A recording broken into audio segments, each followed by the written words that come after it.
इस कार्यक्रम के प्रायोजक हैं कृषि एवं कृषक कल्याण मंत्रालय, भारत सरकार। कार्यक्रम किसानवाड़ी में सब भैया बहन को अपने भैया हेडलपाल सिंह यानी हक्कू भैया की राम राम। और सुनाओ भैया, कैसे हालचाल हैं आपके और आपकी खेतीबाड़ी के? हम तो यही उम्मीद कर सकते हैं आपके और आपकी खेतीबाड़ी के हालचाल बिल्कुल ठीक होंगे। और भैया अब संध्या को समय हो चला हुआ है, हम उम्मीद करते हैं आप अपनी खेतीबाड़ी के कामकाज से निवृत्त होए के अपने पशुओं की देखरेख में इस समय आप लगे हुए होंगे। क्योंकि भैया आजकल आप देख ही रहे हैं, धूप दिन में बहुत ज़्यादा तीव्र हो रही हैगी, बहुत ज़्यादा गर्मी हो रही है। और ऐसे में हम और आप सब तो अपनो ध्यान रख लेते हैं पंखा में बैठ के या बिजना डुलाए के, लेकिन अपने जो पशु हैं उनकी ज़्यादा समस्या रहती हैगी। तो अपने खान पान के साथ साथ हमें अपने पशुओं की देख रेख भी सही तरीक़ा से रखनी है। दिन में लगभग उनको 3 बार कम से कम पानी पियावें, दिन में 3 बार पानी पियावें। और पानी भी आपको कभी ठहरो ना हो, यानी कि जो हमारा पानी है वो ताज़ा होना चाहिए। तो ताज़ा पानी आप पिलावें अपने पशुओं को, सुपाच्य आहार दें और दिन के समय में आप पशुओं को छायादार और हवादार स्थान पर बांधें, जिससे आपके पशुओं को गर्मी ना लगे। और हाँ, जब भी आप अपने खेतों पे काम धंधे करने को जाएं तो साथ में पानी ज़रूर लेके जाएं। और अपना जो सिर है वहाँ पे अंगोछा बांध के, टोपी लगाए के या फिर कैप लगा करके जरूर जाएं, जिससे धूप से आप परेशान ना हो और धूप आपको सता ना पावे। तो कुछ बातों को इस समय खेतीबाड़ी करते समय हमें ध्यान रखनी है। लेकिन भैया खेतीबाड़ी की बात हम शुरू करें, क्यों ना रोज़ की तरह आज पूछ लें हम आपसे सवाल। हमारा आज को सवाल है, मेंथा की कटाई कितने दिन की फसल होने पे करें? सवाल एक बार पुनः सुने, मेंथा की कटाई कितने दिन की फसल होने पे करें? क्योंकि भैया इस समय हमारे किसान भैया ने मेंथा की जो कटाई है वो शुरू कर दी है। और बात भी सही है कि जो मेंथा की कटाई है उसको समय पे हमें कर लेना चाहिए, क्योंकि अब जो आने वाला समय है वो बरसात को है। तो बरसात के समय से पहले अगर सही तरीक़ा से हमारी मेंथा की कटाई मड़ाई हो जाएगी, बाकी पेराई है जाएगी, तभी हमें अच्छा फ़ायदा मिल सकता है। और यदि मौसम ख़राब है, वो बरसात होगी, तो निश्चित रूप से हमारी जो मेंथा की फसल है वो हमें अच्छा उत्पादन ना देगी। इसलिए हमें समय से मेंथा की कटाई कर लेनी चाहिए।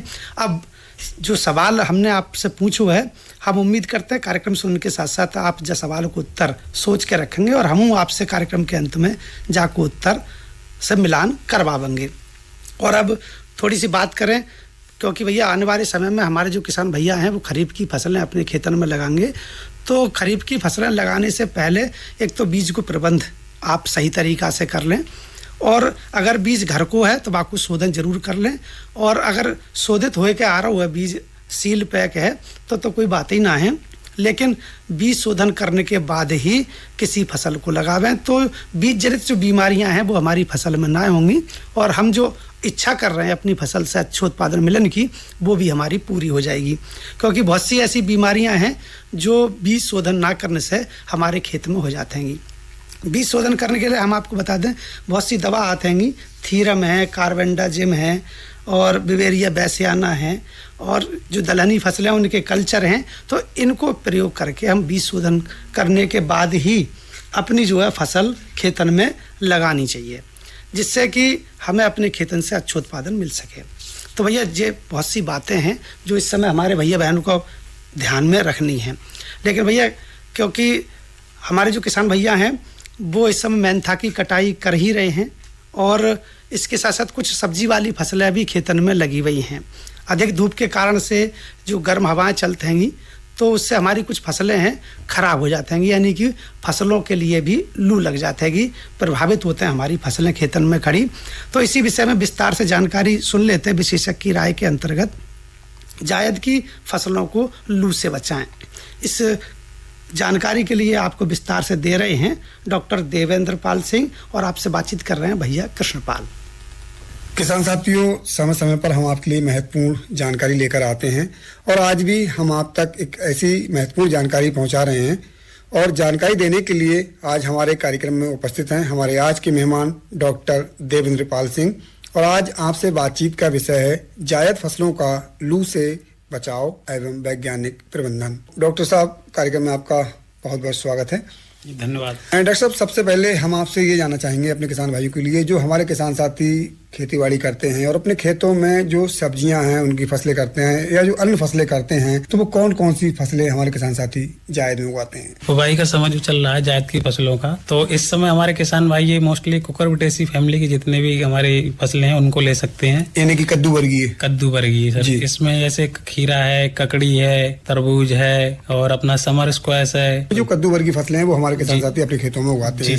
अब डॉक्टर साहब, बात ये आती है कि जब हमारे किसान भाई मेहनत करके बीज लेकर आते हैं, मिट्टी की जुताई करते हैं, खेत की जुताई करते हैं और फसल तैयार कर लेते हैं। अब आप देखेंगे कि जो इस मौसम में आकर जो है लू चलती है, तो जो लू चलती है उसका क्या प्रभाव रहता है इन फसलों पे, कद्दू वर्गीय फसलों पे? देखिए सर, ये जो लू चलती है इनसे हमारी कद्दू वर्गीय फसलें हैं काफी प्रभावित होती हैं। अगर ज्यादा तेज हमारा इफेक्ट हो जाता है हवाओं का, तो इनके फ्लावर ड्रॉप की समस्या आ जाती है, मतलब फूल गिरने लगते हैं और से इनकी पत्तियां वो मुड़ने लगती हैं, जिससे कि हमारा भारी उपज में भारी नुकसान होता है। तो अगर लू का प्रभाव हो रहा है फसल पर, कद्दू वर्गीय फसलों पर या किसी अन्य फसल पर, तो लक्षण क्या दिखाई देंगे डॉक्टर साहब? जैसे आपने टमाटर का नाम लिया तो मैं इसी पे आ जाता हूँ। तो टमाटर में लू का जो हमारे लिए लक्षण दिखाई देते हैं, उसमें टमाटर की जो निचली पत्तियां जो होती हैं, पुरानी पत्तियां जिन पे होती हैं, उन पे सबसे पहले सिम्टम्स होते हैं लू के। तो उसमें जो पत्ती होती है वो रोल होने लगती है, मुड़ जाती हैं ऊपर की तरफ के लिए, और मुड़ के एक तो हल्का सा अगर ज्यादा डिफिशियंसी वाटर की हो जाएगी तब वो सफेद भी हो जाएंगी सर। अच्छा। और इसी प्रकार से अगर मान लीजिए हमारे कहीं भिंडी में है या मान लीजिए लौकी में अगर ये समस्या लू लग रही है तो उनके फ्लावर जो है तो वो गिरने लगते। तो अगर हमारे किसान भाई को ये लक्षण दिखाई दें तो वो समझ सकते हैं कि हमारी जो फसलें हैं वो लू से प्रभावित हो रही हैं और उनके बचाव करना चाहिए।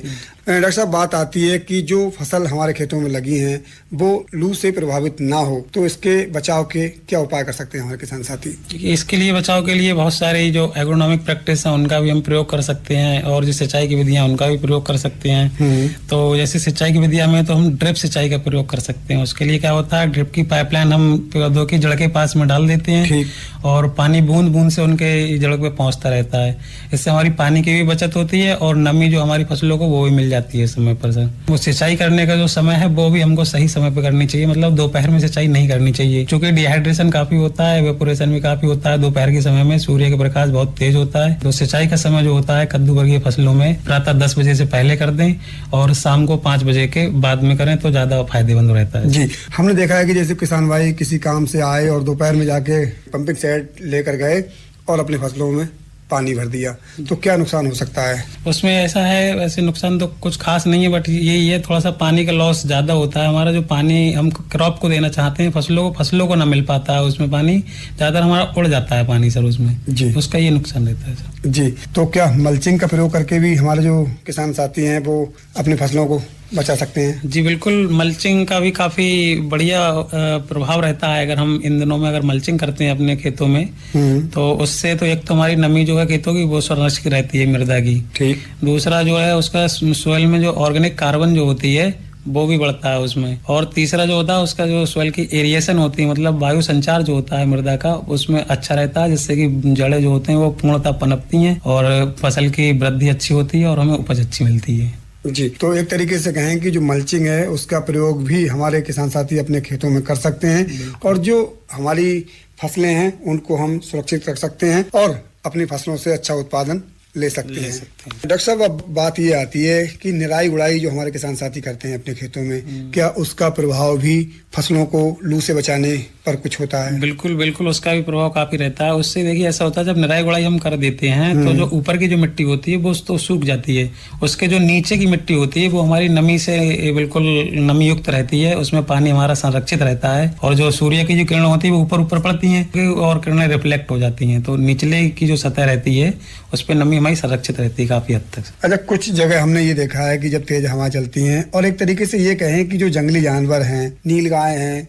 या जो आवारा पशु हैं वो हमारी फसलों को नुकसान पहुंचाते हैं, तो किसान साथी अपने खेतों के चारों तरफ धोती बांध देते हैं, एक बॉर्डर जैसा बना देते हैं। तो क्या ये भी लू बचाने में कोई प्रभावकारी है? जी, ये भी सर काफी हद तक लू बचाने में प्रभावी है। इसमें हम बॉर्डर क्रॉप का यूज करते हैं तो वो काफी इफेक्टिव रहता है किसानों के लिए। उसमें ऐसा रहता है करीब 2 मीटर 1.5 से 2 मीटर हाइट की जो फसलें हैं हम उनको लगाते हैं अगर चारों तरफ, तो हमारे लू से फसलों का बचाव होता है। तो उसमें जैसे नेपियर घास है, हम मान लो चारों तरफ लगा देते हैं तो लू चलती है तो उससे हमारी अपलिफ्टमेंट हो जाती है, ऊपर उठ जाती हैं वो। जी, आपके कहने का तात्पर्य ये है कि जो हम जायद में फसलें ले रहे हैं, कद्दू वर्गीय फसलें ले रहे हैं, तो उनके चारों तरफ जैसे नेपियर, संकर नेपियर घास है या फिर मक्का है, ऐसी फसलों को हम लगा देते हैं तो हमारे पशुओं को भी घास उपलब्ध होती रहेगी। बिल्कुल बिल्कुल, का सबसे बढ़िया फायदा यही है क्योंकि इस महीने में हमारे लिए पशुओं के लिए कोई भी हरा चारा अवेलेबल नहीं होता है। मार्च अप्रैल में केवल नेपियर घास ही ऐसी है हमारे जो फसलों के लिए उपलब्ध रहती है। तो अगर हम नेपियर घास लगाते हैं तो फसलों का तो हमारा लू से बचाव हो ही जाता है, साथ ही साथ हमारे पशुओं के लिए भी नेपियर घास चारे के रूप में उपयोग की जा सकती है सर। जी, किसान साथियों को डबल मुनाफा होगा, यानी कि हमारे जो पशु हैं उनके लिए घास भी इस गर्मी के मौसम में उपलब्ध होती रहेगी, यानी हरा चारा भी हमारे पशुओं को मिलता रहेगा। साथ ही साथ जो हमारी फसलें खेतों में खड़ी हैं उनसे भी लू का बचाव हो जाएगा। तो इस चीज़ का हमारे किसान साथियों को ध्यान रखना है। अच्छा डॉक्टर साहब, और कौन कौन सी ऐसी महत्वपूर्ण बातें हैं जो हमारे किसान साथियों को ध्यान रखनी है? बिल्कुल, लू से बचाने के लिए ग्रीन शेड नेट का प्रयोग हमें करना चाहिए किसान भाइयों को। खासकर इसका प्रयोग नर्सरी में होता है। तो इसमें क्या होता है, ये मार्केट में 50% पेनिट्रेशन के, 75% पेनिट्रेशन के उपलब्ध रहते हैं। इसमें हम ऊपर अगर उनके लगा देते हैं नर्सरी के तो उसमें 50% सूर्य के प्रकाश नीचे जाएगा छन के, और अगर 75% वाला ले लिए तो उसमें 75% नीचे जाता है, जिससे कि पूरा सन स्कैंडल 100% नहीं पहुंच पाता है सूर्य का प्रकाश फसलों तक, और जिससे कि हमारी फसलें जो ज्यादा तेज टेम्परेचर बढ़ता है या जो लू चलती हैं उससे थोड़ा सा हमारा बचाव होता है। इसके साथ साथ ही हम एंटी ट्रांसपेरेंट का प्रयोग भी अपनी फसलों पे कर सकते हैं। इनका जो प्रयोग है ये काफी इफेक्टिव रहता है सर। तो ये रिफ्लेक्ट कर देता है, मतलब सूर्य की किरणें जो हमारी पेड़ पौधों पर या उस पे फसलों पर, जायद की फसलों पर पड़ रही हैं तो वो फसलों पर सीधे रिफ्लेक्ट हो जाएंगी। उससे क्या फायदा होगा, उससे जो हमारे फसलों से जो स्टोमेटा जो होते हैं, पत्तियों पे जो रंध्र होते हैं उन पे नहीं पड़ेंगे, तो जो हमारा बाष्पीकरण जो होता है फसलों से, इवेपोरेशन कम होता है, क्योंकि ये सीधे सीधे किरणें पड़ी पत्ती पे, और पत्ती पे हमारा केवल का स्प्रे किया गया है का उपयोग करते हैं तो वो सीधे रिफ्लेक्ट कर देती है। तो जो टेम्परेचर जो होता है पौधे का वो डाउन रहता है, तो डाउन रहता है तो इवेपोरेशन कम होता है उससे। तो इस प्रकार से भी इसकी नमी संरक्षित रहती है जी। तो ये तो रही फसलों को लू से बचाने की बात। अब वहीं अगर हम प्रबंधन की बात करें तो जो फसलें हमारे खेतों में खड़ी हैं, किसान साथी किस तरीके से प्रबंधन करें और वो कौन कौन सी बातें ध्यान रखनी है हमारे किसान साथियों के लिए, जिससे कि जो खेतों में कद्दू वर्गीय फसलें या जो अन्य फसलें लगी हैं उनसे अच्छा मुनाफा प्राप्त कर सकें? उसके लिए जैसे सबसे अच्छी विधि है, मान लीजिए अगर हमने फसलें लगाई हैं तो ठाट का प्रयोग हम कर सकते हैं। जैसे गाँव में पहले मूंज के या कांस के जो लगा देते थे नर्सरी के साथ साथ में, तो किनारे किनारे जैसे हमने अगर नॉर्थ वेस्ट पे बुआई की है तो उसके साथ में हम ठाट का प्रयोग कर देंगे, तो उससे क्या रहता है कि सूर्य की किरणें जो होती हैं वो सीधे सीधे नहीं पड़ेंगी पौधे पे।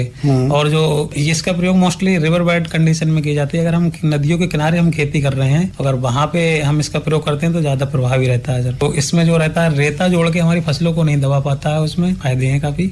एक तो सूर्य की किरणों से बचाता है डायरेक्टली। डॉक्टर साहब, चलते चलते हमारे किसान भाइयों के लिए आप संदेश के रूप में क्या कहना चाहेंगे? जायद का जो फसलें अभी चल रही है इनसे किसान ज्यादा से ज्यादा अपने खेतों में लगाएं, इनसे मुनाफा उठाएं। और इसके साथ में जैसे हम आजकल आप देख रहे हैं भूमि काफी हमारी प्रदूषित हो रही है, तो ज्यादातर हमारे फर्टिलाइजर का प्रयोग करते हैं किसान भाई, तो हम किसान भाइयों से कहेंगे फर्टिलाइजर का प्रयोग ना करके जो हमारी जैविक खाद आ रही है उनका प्रयोग करना चाहिए फसलों को, जिससे कि हमारी मृदा का स्वास्थ्य भी सही रहेगा और हमारा जो फसलें हैं वो भी हमारी काफी उसमें न्यूट्रिएंट भी अच्छा रहता है। जी, डॉक्टर देवेंद्र पाल सिंह जी, आप हमारे कार्यक्रम में आए और आपने हमारे सुनने वाले सभी किसान साथियों के लिए जायद फसलों का लू से बचाव एवं वैज्ञानिक प्रबंधन इस विषय पर ये महत्वपूर्ण जानकारी दी है। हम समझते हैं कि हमारे किसान साथी हमारी और आपकी बातचीत को सुनकर लाभान्वित होंगे। आपका बहुत बहुत धन्यवाद। भैया बहनों, विशेषज्ञ की राय में अभी आपने बड़ी ही महत्वपूर्ण जानकारी सुनी। जायद की फसलों को लू से बचाएं। आपको विस्तार से जानकारी दे रहे डॉक्टर देवेंद्र पाल सिंह और आपसे बातचीत कर रहे भैया कृष्णपाल मौर्य। और भैया बहनों, आज दिन है गुरुवार। सफलता की कहानी में सुनते हैं कृषक अनुभव। अपने अनुभव बताने के लिए कार्यक्रम में हैं पुष्पेंद्र वर्मा और आपसे बातचीत कर रहे हैं भैया हरद्वाई लाल। तो आप सुनते हैं जे सफलता की कहानी। विषय है गन्ना के साथ सहफसली खेती। आपका क्या नाम है? मेरा नाम पुष्पेंद्र वर्मा। हम यहाँ पर खड़े हैं, इस गांव का क्या नाम है? झाऊ नंगला लगता है ये विकासखंड कहाँ पड़ता है? विकासखंड मजगमा पड़ता है, तहसील आंवला, जिला बरेली। तो पुष्पेंद्र जी, हम बात करें आपकी शिक्षा की, कहाँ तक शिक्षा ग्रहण की है आपने? शिक्षा मैंने ग्रेजुएशन कर लिया है और मेरे पास कंप्यूटराइज भी सर्टिफिकेट है। अच्छा, तो आप एक युवा कृषक हैं, ये बताइए कि कोई तैयारी कर रहे हैं आप? जी, मैं फोर्स की तैयारी कर रहा हूँ। फोर्स के अंतर्गत जैसे SSC GD में भी वैकेंसी निकलती है और जैसे पुलिस आर्मी वगैरह जो भी, ये फोर्सेज की तैयारी कर रहा हूँ। अच्छा, आपका जो मेन फोकस है वो नौकरी की ओर है? जी। कैसे तैयारी कर लेते हो खेती बाड़ी और नौकरी? अरे ये तो देखना पड़ता है, शिक्षा के साथ साथ खेती भी जरूरी है। उसी टाइम में सब सेटिस्फाई अपना करना पड़ता है। भाई, जब किसान के घर में जन्म लिया है तो खेती बाड़ी भी करना बहुत जरूरी है। जी, शिक्षा के साथ। ये बताइए कि हम आज आपके खेत पर खड़े हैं, ये आपने कौन सी वैरायटी का गन्ना लगाया है? ये हमने 0238 वैरायटी है, वो गन्ना लगाया है ये। अच्छा, हम देख रहे हैं आपका गन्ना बहुत बढ़िया है। और कौन सी विधि से आपने बोया है? ये हमने ट्रेंच विधि से बोया है। ट्रेंच विधि से ही गन्ना क्यों बोया? ट्रेंच विधि से इसलिए बोया है कि उसमें जो अंकुर है वो ज़्यादा फूटते हैं और उसमें पैदावार ज़्यादा होती है कम लागत के साथ साथ। अच्छा, और इसके साथ साथ हम देख रहे हैं कि दूसरी फसल भी है। जी, ये हमने ये मेहनता की फसल लगा रखी है इसमें। ये मेहनता के साथ साथ में हमें जो बेनिफिट कम लागत होती है, गन्ने की लागत होती है, वो इससे पूर्ति हो जाती है। अच्छा, तो इस पे गन्ने पे तो कोई प्रभाव नहीं पड़ता है? गन्ने पे कोई प्रभाव नहीं पड़ता है और गन्ना ये कट जाता है। ये 90 दिन की खेती होती है, उसके बाद में गन्ना पूरी साल के लिए सही हो जाता है। तो मेहनता भी कई वैरायटी का होता है, ये कौन सी वैरायटी का मेहनता है? ये मेहनता पेपरेटा प्रथम बोलते हैं जैसे अभी लोग, और इसे लोग हमारे घर के ये लोग सब हमें काले वाले रूप में जानते हैं इस मेहनते के लिए। कितनी लागत आती है और कितना निकल आता है ये खेत से? ये लगभग इसमें कम लागत में ये 3-4 किलो बीघे का निकल आता है। तो 3-4 किलो, ये तो बहुत कम निकलता है। रेट क्या रहते हैं इसके? इसके रेट लगभग 2-3 हजार रुपए तो बिक ही जाता है मार्केट में। जो अन्न मेहनता का तेल होता है उससे ज्यादा रेट महंगे होते हैं। हाँ, अन्न मेहनता की अपेक्षा इसका तिगुना रेट रहता है उससे। अच्छा, तभी आपने ये पपरेटा लगाया है? जी। अच्छा, बहुत अच्छी बात है। गन्ना आपका कितना होगा लगभग? गन्ना यहाँ लगभग हमारा होगा 20-25 बीघे। अच्छा, तो सब में अगेती प्रजाति 0238 ही गन्ना है? 0238 भी है और उसके साथ साथ हमने नया बीज 15-023 का भी बनाया है। अच्छा, यो भी गन्ना बहुत बढ़िया बताते हैं, इसलिए उसका भी बीज अगेती प्रजाति का है? जी। अच्छा, ये ट्रांसफर लगा हुआ है, बिजली के खम्भे भी हैं, ये क्या लगा है? ये बिजली के खम्भे, ये सब ये लाइट की व्यवस्था है यहाँ पर। ये यानी समरसेबल है? समरसेबल है, पानी की समुचित व्यवस्था है ताकि बिजली आए और खेत में सिंचाई कर दें। जी।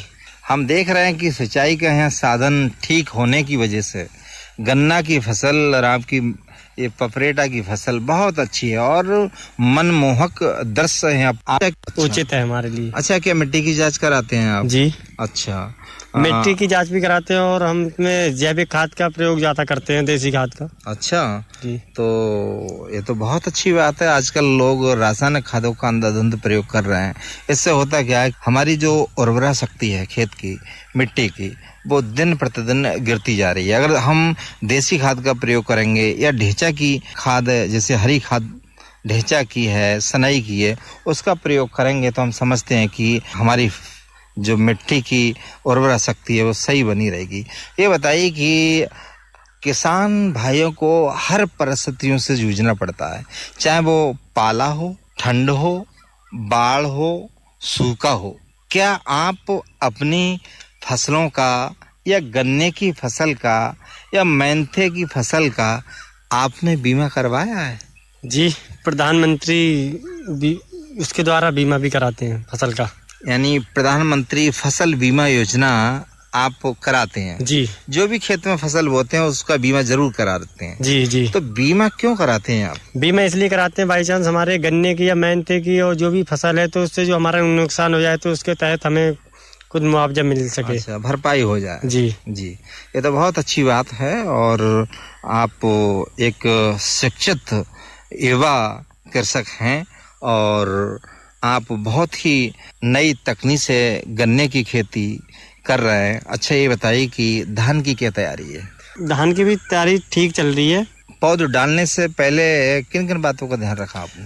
पौध डालने से पहले हमें खेत को बहुत अच्छी तरह से तैयार कर लेना चाहिए और उसमें डीमक वगैरह की शिकायत ना हो। इसकी वजह से उसमें अपना देसी उपाय और थोड़ी दवा का प्रयोग करके उसमें ये ध्यान हमें रखना चाहिए। देसी खाद का प्रयोग करना चाहिए जी। पुष्पेंद्र जी, चलते चलते हमारे भाइयों को क्या कहना चाहोगे कि पढ़ाई लिखाई के साथ साथ खेती बाड़ी हमारे भाई कैसे करें, कैसे मैनेज करें दोनों को? मैं तो यही कहना चाहूँगा कि पढ़ाई के साथ साथ खेती भी जरूरी है और अच्छी तरह से खेती करनी, क्योंकि हमारे देश में जनसंख्या अधिक बढ़ती जा रही है, तब इसीलिए हमें पढ़ाई और खेती पर विशेष ध्यान देना चाहिए। जी।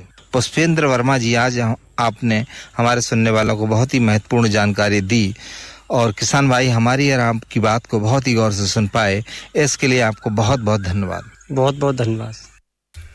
भैया बहनों, अभी आपने सफलता की कहानी में कृषक अनुभव सुने। अपने अनुभव बता रहे पुष्पेंद्र वर्मा और आपसे बातचीत कर रहे भैया हरद्वारी लाल।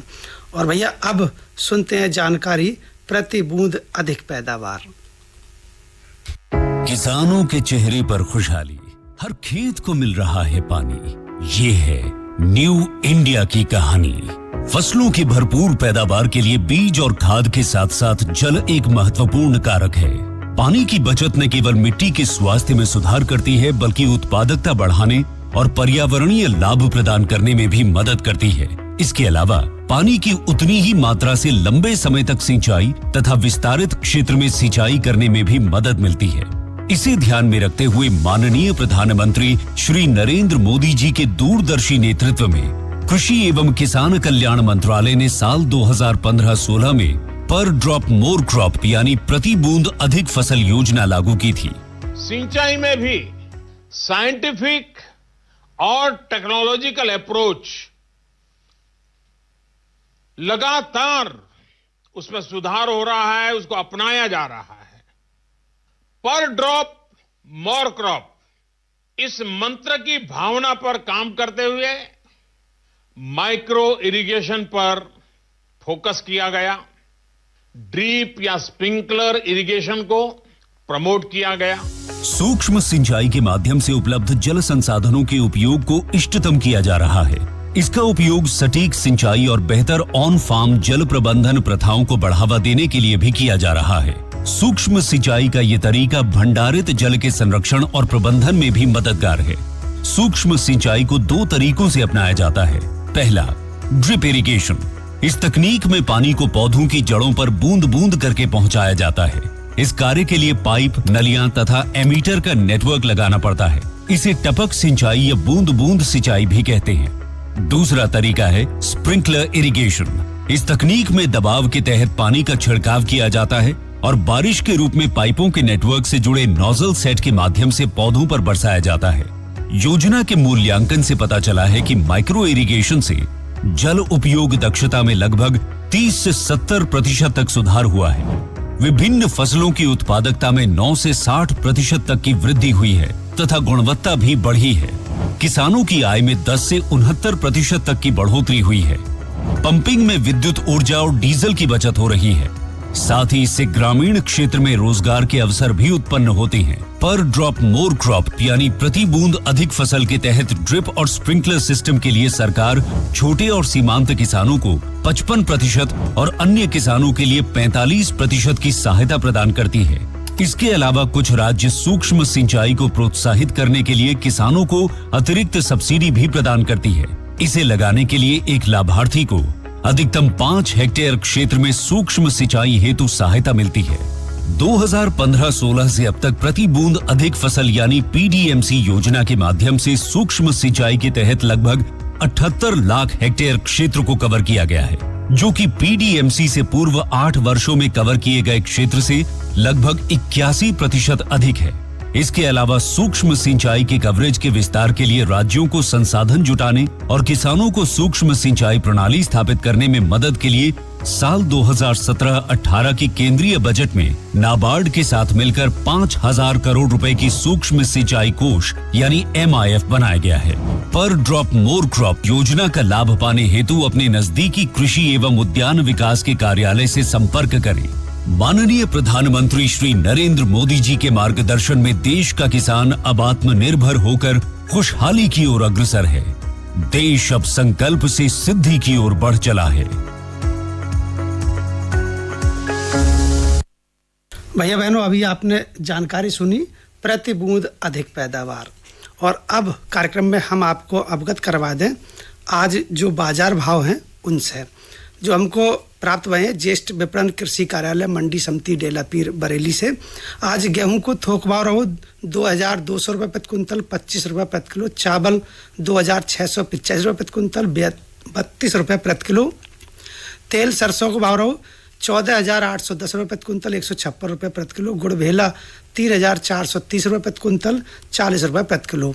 बात करें सब्जियों के राजा आलू की, तो आज आलू को भाव रहो 925 रुपये प्रति कुंतल 16 रुपये प्रति किलो, टमाटर 725 रुपये प्रति कुंतल 15 रुपये प्रति किलो, हरी मिर्च को भाव रहो 1,810 रुपये प्रति कुंतल 36 रुपये प्रति किलो, प्याज 1,120 रुपये प्रति कुंतल 20 रुपये प्रति किलो। वहीं मसालों में लहसुन की बात करें तो लहसुन को भाव रहो 3,985 रुपये प्रति कुंतल 70 रुपया प्रति किलो। तो ये तो है भैया आज के बाजार भाव। और कार्यक्रम के शुरू में हमने एक सवाल पूछो, उम्मीद है आपने कार्यक्रम सुनने के साथ साथ जब सवाल को उत्तर सोचला हुए हो। हमारो आज को सवाल हो मेंथा की कटाई कितने दिन की फसल होने पर करें। तो हमारे भैया बहन हैं वो आज जब सवाल को उत्तर को मिलान अपने उत्तर से कर सकते हैं। हम आपको बता दें मेंथा की कटाई 4 माह अर्थात 120 दिन की फसल होने पर करें, तब आपको अच्छी पैदावार मिलने की संभावना रहेगी। अगर जल्दी कटाई कर लेंगे तो आपको अच्छा तेल ना मिल पावे वो मेंथा की फसल से। तो इन सब बातों को ध्यान रखें। मेंथा की कटाई पूरी उम्र यानी कि 4 महीना होने पर ही करें। और भैया बात करें कार्यक्रम में आज की नसीहत की, तो हम तो आपसे यही कहना चाहेंगे गन्ना के साथ साथ सह फसली खेती करके भी हमारे किसान भाई अपने खेतों से दोहरी आय प्राप्त कर सकते हैं और अपनी आमदनी को बढ़ा सकते हैं। और भैया अब कार्यक्रम में चलते हम आपको बता दें जो कि खरीफ विपणन वर्ष 2023-24 के लिए न्यूनतम समर्थन मूल्य घोषित किए गए हैं, उसके बारे में जानकारी दे दें। धान जो सामान्य प्रजाति के हैं आपको भाव 2,183 रुपये प्रति कुंतल रहे वो, और जिसमें पिछले वर्ष की अपेक्षा 140 रुपये की बढ़ोतरी करी गई है। धान ग्रेड ए 2,230 रुपये प्रति कुंतल, ज्वार हाइब्रिड 3,180 रुपये प्रति कुंतल, ज्वार मालदंडी 3,225 रुपये प्रति कुंतल, बाजरा 2,500 रुपये प्रति कुंतल, और रागी को जो भाव निर्धारित करा हुआ है वो 3,846 रुपये प्रति कुंतल निर्धारित करा हुआ है। मक्का 2,090 रुपये प्रति कुंतल, तूर यानी कि अरहर 7,000 रुपये प्रति कुंतल जो न्यूनतम समर्थन मूल्य है वो निर्धारित करा हुआ है। मूंग 8,558 रुपया और उड़द 6,950 रुपये प्रति कुंतल निर्धारित किया हुआ है। मूंगफली को भाव 6,377 रुपये प्रति कुंतल, सूरजमुखी 6,760 रुपये प्रति कुंतल, और सोयाबीन को भाव 4,600 रुपये प्रति कुंतल निर्धारित करा हुआ है। तिल 8,635 रुपये प्रति कुंतल और राम तिल 7,734 रुपये प्रति कुंतल निर्धारित करा हुआ है। तो ये तो न्यूनतम समर्थन मूल्य है जो कि वर्ष 2023 और 24 के लिए निर्धारित किए गए हैं। और भैया अब धीरे धीरे कार्यक्रम को समय भी समाप्ति की ओर है। अगले कार्यक्रम तक के लिए इन्हीं सब बातों के साथ अपने भैया हेडलपाल सिंह को अनुमति दीजिए और कीजिए स्वीकार भैया बहनों, राम राम। इस कार्यक्रम के प्रायोजक थे कृषि एवं कृषक कल्याण मंत्रालय, भारत सरकार।